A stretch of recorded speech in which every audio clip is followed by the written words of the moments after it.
Davita. We're the two Pilates Chicks, and it is season 7, episode 1. First episode of the year. Woo! 2026. Yep. It feels good to be back. It feels like it's been a moment. I know. So we do have a visitor with us, just in case he decides to wake up. Mr. Bates. Or if you hear him snoring, we are not snoring. That is our studio dog. Mr. Bates. He's sound asleep right now, so if you hear barking or snoring, which could happen any minute, that's not us. But this episode came to us from a listener. Yeah. Who DM'd us on Instagram. Yeah, she was talking about the mass teacher training programs that she was noticing popping up all over the place. Lots of Pilates studios everywhere, which probably all of you are noticing, different types of Pilates and reformer fitness stuff. And a lot of these studios have teacher training programs. So her question was about... She actually said, what are your thoughts? Yeah, it was just essentially, what are your thoughts on this? So, and we got that question towards the end of last year and decided that would make a good intro episode for the year. Yeah, it just made sense to us. So we kind of broke it down a bit, and we will probably get on our soapbox a little bit. But we kind of wanted to start with the history kind of so-called teacher training. Yeah. Because it's not, when we went through it, isn't really what it is now. Quite different. It was more mentorship, more apprentice. And if you go really far, it was like you were taught by the teacher in the studio, and when they thought you were ready, then you could see clients or help out. And then kind of went down that path. And there was no certification. Yeah. There was no kind of industry standards. Yeah. There's definitely not a be-all certification like we have now from what was the PMA and now NPCP. But we didn't even really have a certificate of completion of our programs. And we didn't have manuals.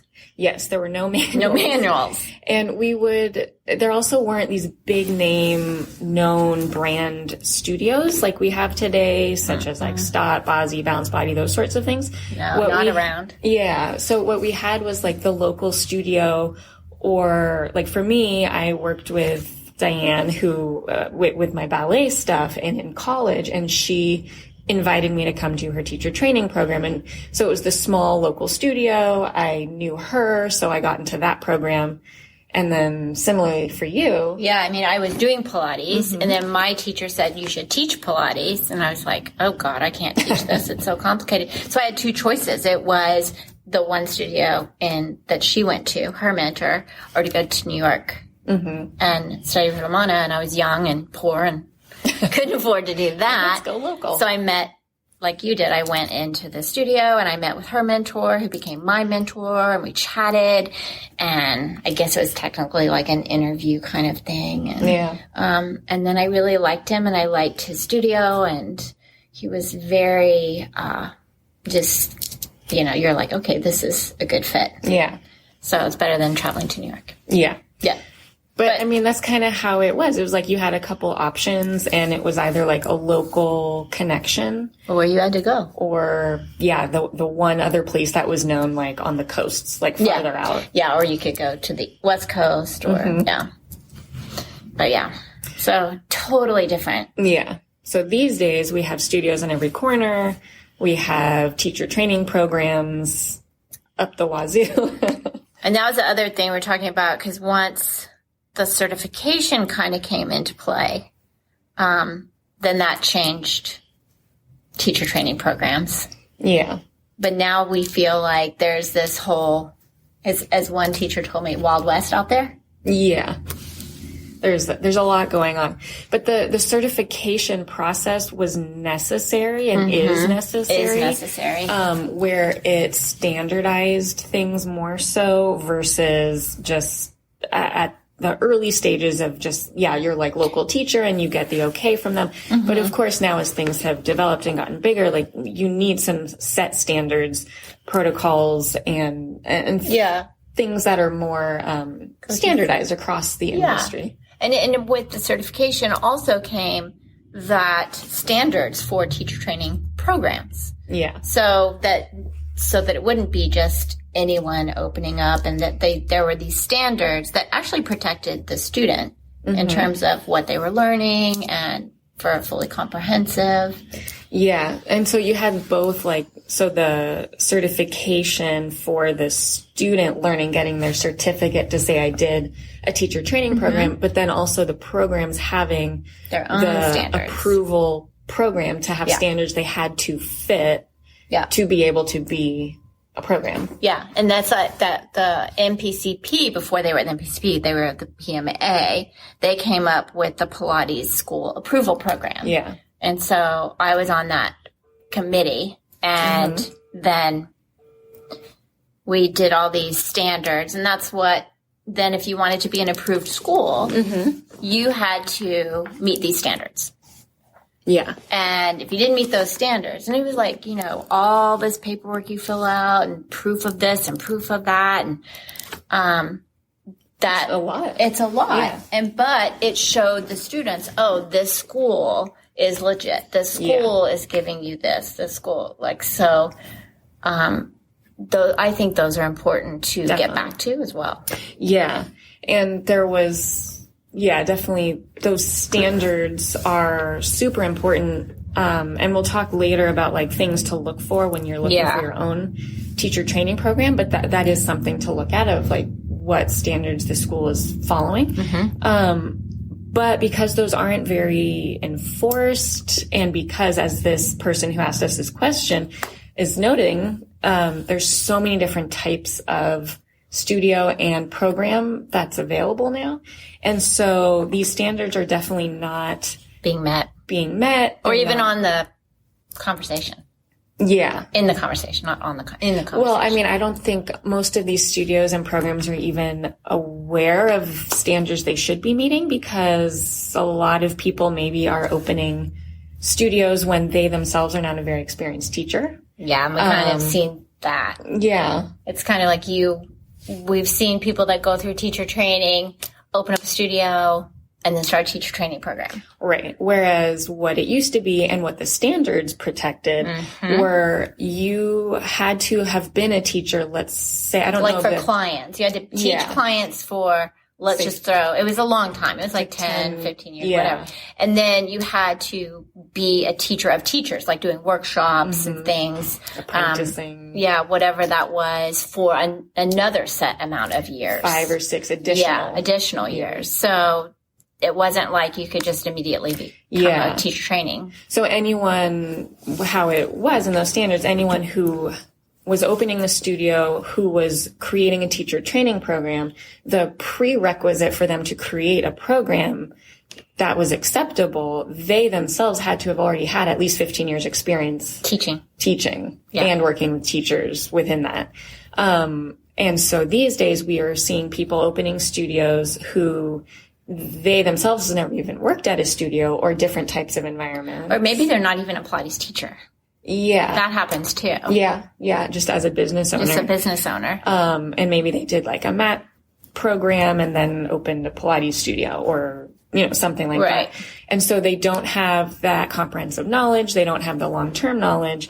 And so those people really should not be teaching teaching people to become teachers, because it's really not appropriate. Well, also we chatted earlier before we jumped on, is that teaching someone to be a teacher is very different than teaching a client. Very, very different. It's very different. And it's like a whole different, it's like with the students going through a teacher training program, like they're the client, right, learning the choreography, but then they have to learn how to be a teacher. Yeah. So it's like these two paths you're going down within this one journey. It's very different. I mean, and similarly, if you're going into a program of any sort, let's say you're in college and you have a professor, you want to know that professor is educated and very extensively knowledgeable about the subject they're teaching you. Yes. Why do you want to go take a class from somebody who, just got out of undergrad? Or, in that scenario. Or they're still in undergrad or whatever. So, I mean, I think it's similar. It's not very different from that in a teacher training program. And so if you're in a program with a program director and studio owner who don't have extensive experience, that's just not a good program. No. And then you also have to think about a lot of these studios, like you're talking about, that maybe they don't have that experience, whatever, in small studios, they're creating kind of this chaos, or I hate chaos is a really strong word. Confusion Yeah. to those who want to be teachers. Yeah. Because they don't know the difference between what we're talking about. Yeah.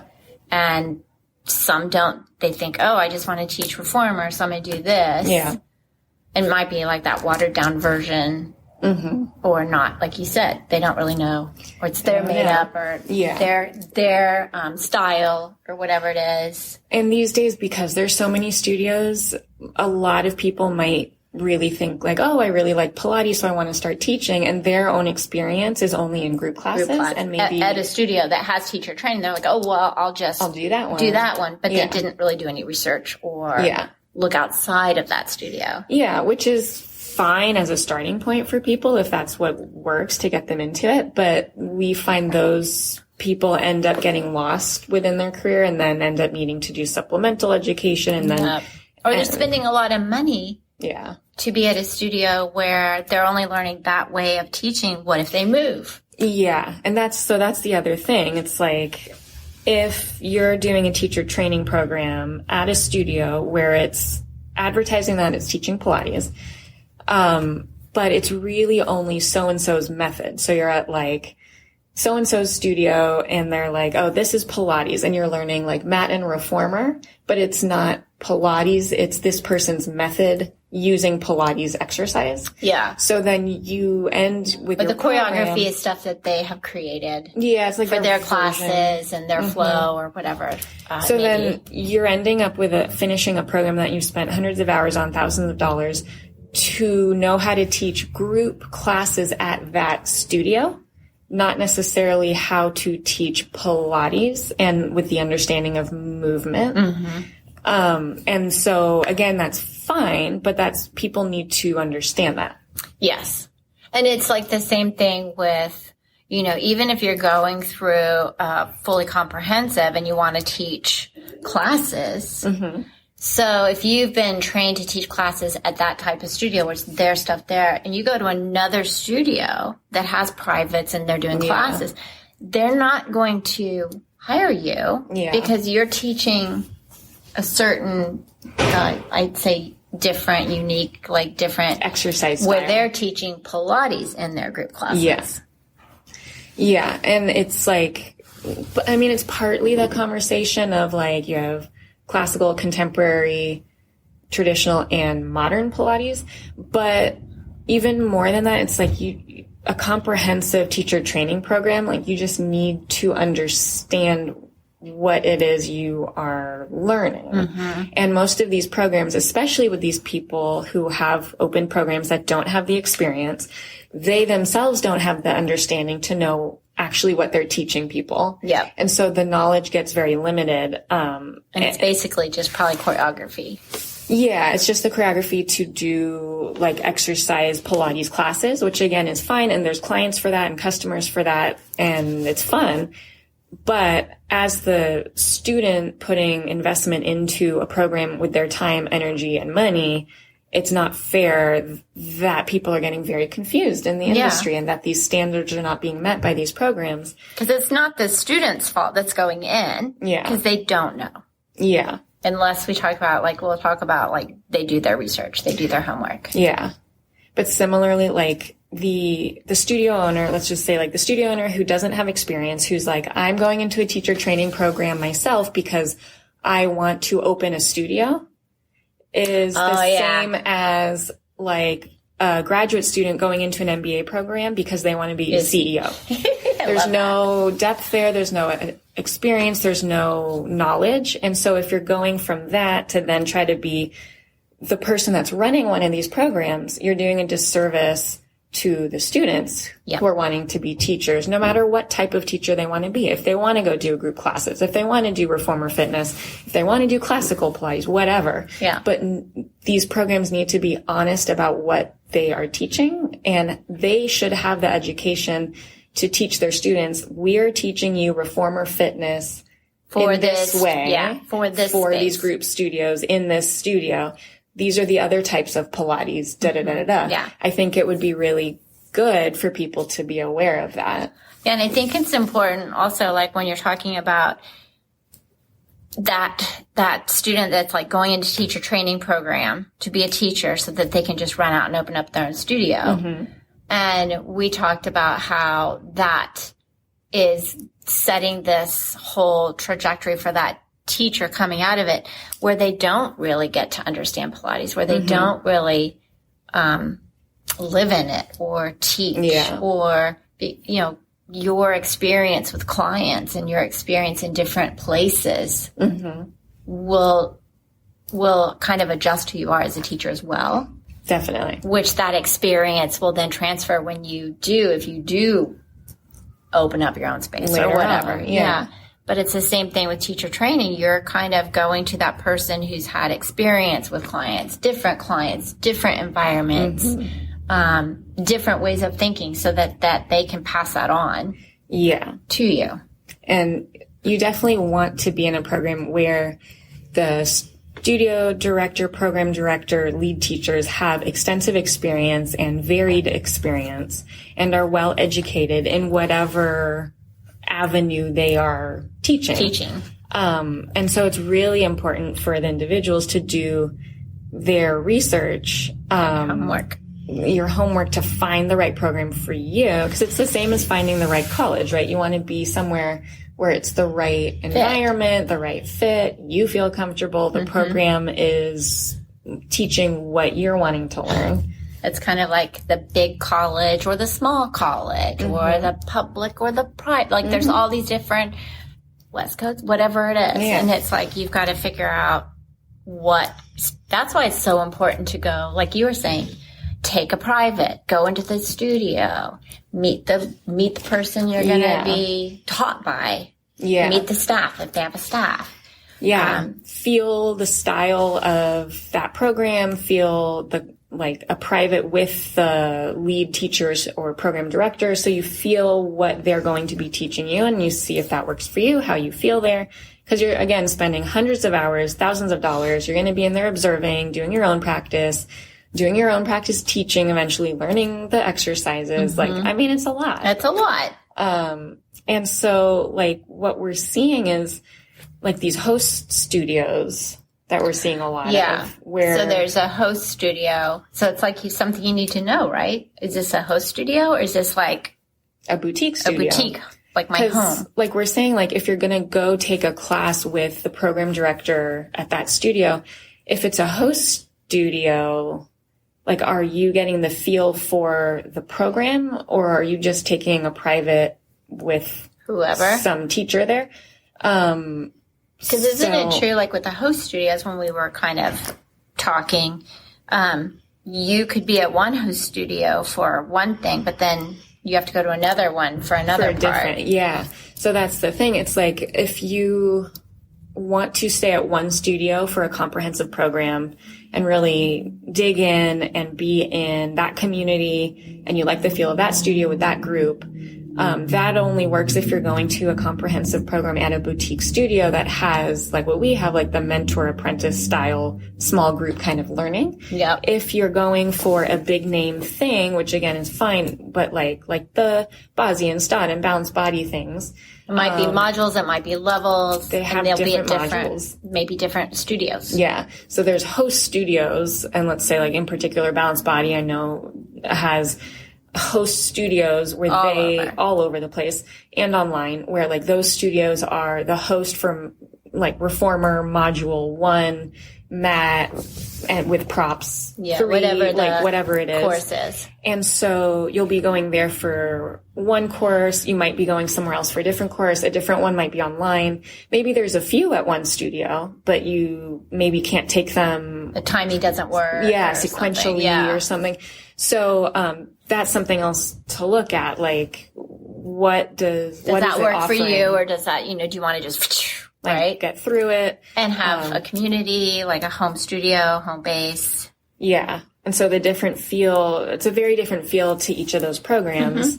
And again, it depends on what you're looking for. Yeah, and that's just it. Neither one is right or wrong, but it's like colleges. They're very different paths and very different environments that you got to kind of figure out what's the best learning place for me. Yeah. And it's a lot to navigate because, I mean, once you figure out the, like, just what we're talking about, like the studios around just doing like the group fitness, even though they say you're learning mat and reformer, but you're only learning this person's version for their group classes. Once you figure that out versus the like fully comprehensive classical and traditional programs. But then you have to figure out within the comprehensive programs. what is it? I want contemporary, classical, traditional. What is it I want? And then do I want to do modules or do I want to learn the system as a whole in the traditional status? It's a lot. It's a lot. It's very confusing. It's a lot. And so, but we didn't have to deal with that. I mean, that's what it's like. This is like, we just had one choice.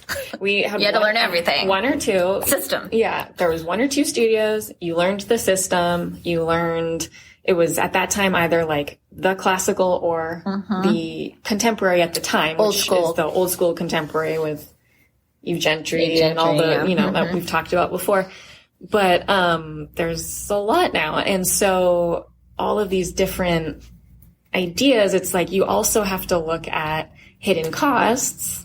Yeah. Do they require you to do additional privates throughout the whole time? And what is that? And who's the privates with? Yeah. Because if it's a host studio or who are you doing them with? But the overall cost of a program, like when we're talking about the host studios with the different modules, it might look cheaper on paper, but then when you add it all up, you have to do all the different modules, plus each module has maybe an assessment fee or a manual fee or a streaming fee, even if it's not online, so you can get the recording or the library.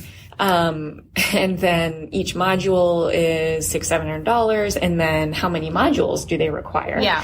And then why is it modules like instead of the comprehensive system if they're advertising it as comprehensive?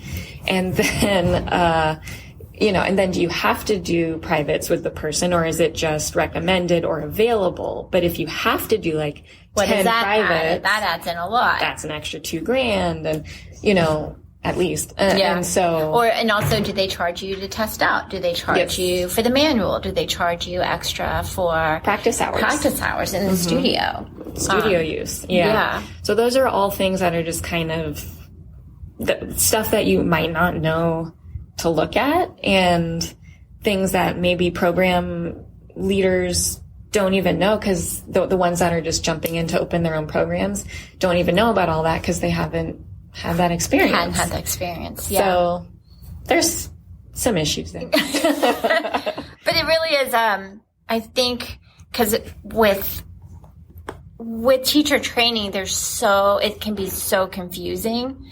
And I think if you just really like slow it down and think, yes, you're at this studio, like you were saying, you're at this studio and you're taking classes and blah, blah, blah. But then it gets confusing, because then when you do go, or that student goes into like a fully comprehensive, it's like, wait, this isn't the Pilates I've been doing or I've learned. So that can be confusing as well. So it's kind of like really doing your homework and understanding, like you said. Just all the different details about it. But I think, like, overall, for somebody trying to decide where to go, like, what are you wanting long term? Yeah. And some things to, like, really figure out for yourself and not what other people. But recommendations are always a good. Yeah. Like from people who've been through it. Or a teacher that you're really enjoying and liking, and they speak to you in a way you're like, oh, I really like how they think, and blah, blah. And you can say, oh, where did you go to teacher training? And, realize that you want someone that has like significant amount of hours behind their training. Yeah. I mean, and so on that idea, like we asked a couple of our students in our teacher training program, what made them pick? Yeah. Why did they come here? Like, what was it they were looking for? And so, and it's funny because they all kind of really, it was the same. It was kind of the same stuff. Like they wanted some more deeper in-depth learning. They were looking for a certain length of program where it was actually longer, because a lot of programs are advertising short, quick things to get people through. So for us, it's like at least a year. It's like going to be a year and a half, 18 months. And so these students were looking for a longer program where they could dive in deeper, learn more, that Not is just comprehensive. choreography. Yeah. Learning more about like the arts of Pilates and the movement science of just movement theory. And then similarly, small groups. We do small groups. That's something to think about. You know, do you want to be in a large class or do you want a small group? That's very important. It makes a huge difference about how you're learning and what you can learn. And ours is we have a very, we're going to use the word flexible, flexibility of structure of our program, meaning, you know, it's not like this day. Set, not super set. We work with, you know, needs. Yeah. So we've had students in college and working. So that has always been something that is attractive. It's like, is that program flexible enough for your life, or do you need that structured? Right. More, some people like the programs that are like, these are the dates, they're set, and that's what you know. And if you miss, Yeah. So those are other things to think about too. But, and then of course, like location and distance and stuff, from where you are. Yeah. But, in general, I think though the whole idea, like what started this episode, where it's like, what do we think of all these programs? I mean, because that was the initial question, and I was like, I didn't want to DM that answer, like, but it is for us as longtime teachers, I feel, and for educators, it's a little scary. Yeah. That's just it's like a little scary that these teachers are going through these programs that I feel won't keep the client safe. Yeah. That they're not learning, you know, a lot of things to keep clients safe too. To know that this is unsafe, or why am I doing this with this class or this client, or like, much less anything else. Yeah. I mean, and that's basically just the main issue is the safety aspect of it, but also just kind of almost like invalidating the people who do have expertise. Yeah. You know? And then because it's like, why, you know, well, you hear it all the time. It's like, oh, it's so this, it's so that. It's like, well, we basically went to college. Yeah. We went to college. Pilates college. And so I also feel like when you go into that, then you have clients that like students that go somewhere and think this is Pilates. Yeah. And they get hurt. Yeah. Then all of a sudden, you're like, well, Pilates has this, you know, I got hurt, this didn't work out, and it's Pilates. Well, and like for me, like I did a whole dance career, an undergrad in movement arts, a grad program in movement science and kinesiology, rehab, Pilates, you know, for 15 years. And it feels very invalidating to be like, oh yeah, this person did a 2-weekend certificate. Yeah, and now they're out there teaching. And then people think we're the same. Yeah. It's the same thing. It's like we went on this journey and we learned, like I've studied with different people, worked in the PT like you, and years and years and years and years of continue, and we still continue to learn every year. Learning. Still, like, it's like you never know. I mean, last summer we both went to New York? Or was that the summer? Yeah, both different times, but to learn. And it's like, different workshops. To do different, you know, with ours. But, so yeah, and then you get people, it's like, oh, they went through a quick teacher training out there teaching, and then they stopped too. It's like, they stop learning, and then they're like, okay, well, I did a quick teacher training program myself, and now I'm going to go create a teacher training program and teach other people. And it is scary. Yeah. And it's like, you know, it happens, but if you think about what we just talked about, and if you have this like home base, if you have this community that you can continue to learn, keep going back to the continuing education. I mean, it kind of comes into, why did you go into teacher training? Why do you want to be a teacher? What's your goal? And if it's just to open a studio, that's a different, it's like most Pilates teachers that we know got into it because they want to help people. Yeah. They had an experience for themselves. Where Pilates helped them.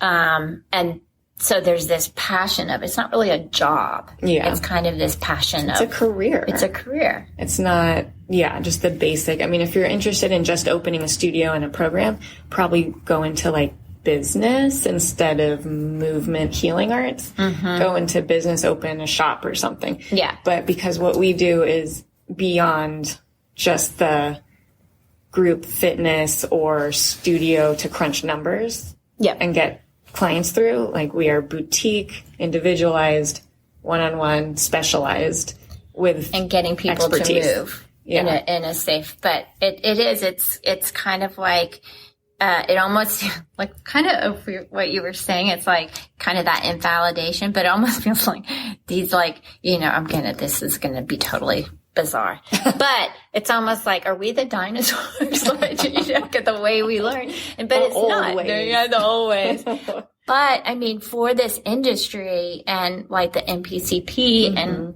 how we feel about certification and how we feel about, the knowledge of the teachers and the hours to, learn and study and practice. It's like, I just think that has to continue. Yeah. And right now it's getting very watered down and muddled. Yeah. And if it keeps that path and we lose the real kind of, what Pilates can do for people. Yeah. In movement system. And the system. Comprehensive. Yeah. Then, all of these people that we help every day. Yeah. It's like done. Yeah. It's interesting. And we've both seen, and I know we're rambling on a bit, we've both seen the industry change with different trends and fads and this and that. But right now they're all talking about, Pilates is hot and it's the it thing and this and that. And we're just like, oh my God. It's not a fad. It's not a fad. Yeah. What we do so is it won't not go a away. Fad. Yeah. But on the other, change. It'll change. So hopefully, doing your research, doing your homework, realizing why you want and what you want out of a teacher training program. Yeah. Then we'll keep the industry going on a good path. Yeah. And we need those school approval program standards to be known and utilized by teacher training programs. Yes. Because it is important to, have those standards of, what is expected of the students. Yeah. And what is expected of the program. Yeah. And keep it up and up. Yeah, keep it up and up. Keep it transparent. Yes. So that's kind of how we feel about it. Yeah. I guess. But, we have, our teacher training program, and it's like we're going into the 21st year. Yeah. 21st year. So, our classes start winter in February, but it's the same thing. When people come into our program, there are questions on our application and there are questions we ask in the interview, and we make sure, that this is a good fit.